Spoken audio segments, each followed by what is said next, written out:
Once upon a time, I think it was 2004. Maybe it was 2003. It was 2004. Okay, well, once upon a time in 2004, I was in the middle of a 6-month in-residence meditation retreat in which I was, depending on how much I actually slept at night, probably logging between, 8 and 16 plus, probably more, 10 to 18 hours of meditation a day if I really wasn't, doing the whole normal sleep thing. It was a profound period, and there's probably going to be more campfire tales in addition to this one, but for some reason this one's on my mind. So, yes, this is a high strangeness from the holograph, but so I think maybe minor high strangeness at best. And so what? I was halfway in our bunk room, which was very interesting, sort of in the interior of the house, and there was a number of us were in there doing our long hours of meditation. It was on the sort of the half basement floor, the ground and a little bit below ground level of this big old, like 15,000 square foot church that we used as our ashram. Anyhow, I hadn't been upstairs I couldn't remember the last time I'd gone upstairs during the day. I had really no need to. I liked meditating and being down in our pad.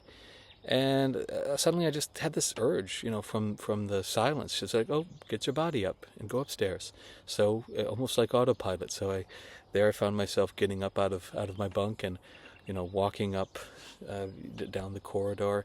And just as I came up the stairs and walked into this sort of second floor kitchen that we had, who pops in? But I think either from Seattle or Portland at that time. I forget where they were living. But who comes in the door but my big sister? I can't remember that. I don't think she'd ever been to this particular center before. I certainly had no idea she was coming to visit. I hadn't been in my email, for months. I just, completely disconnected.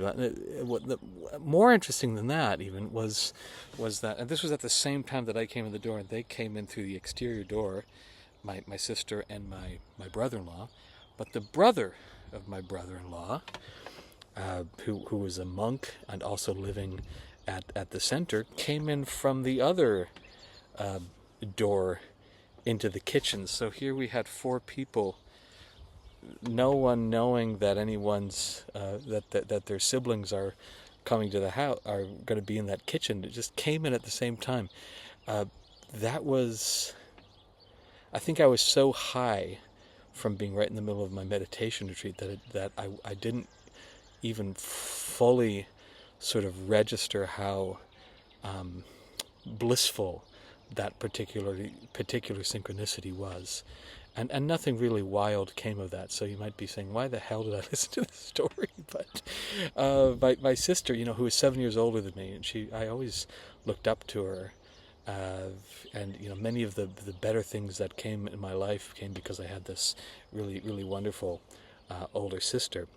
But she, we walked around our little sort of monk church together. I got to show her the the sword, not an actual sword, but like one of these King Arthur Excalibur replicas that I'd bought and had put up on the wall, and all this other stuff. And I have to say, I think she paid me the highest compliment I could have got. She said, "Oh, this is so wonderful.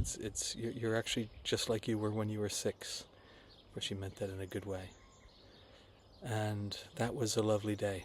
That was a strange thing to come up out of the basement with no knowledge that your sister and your brother-in-law would be visiting, and walk into the same room at exactly the same time. So, I tend to find, as you'll probably find from me sharing a bunch of other, maybe even weirder stories, that this world and these little lives that we're living can be full of magic, synchronicity, and felicitous turns.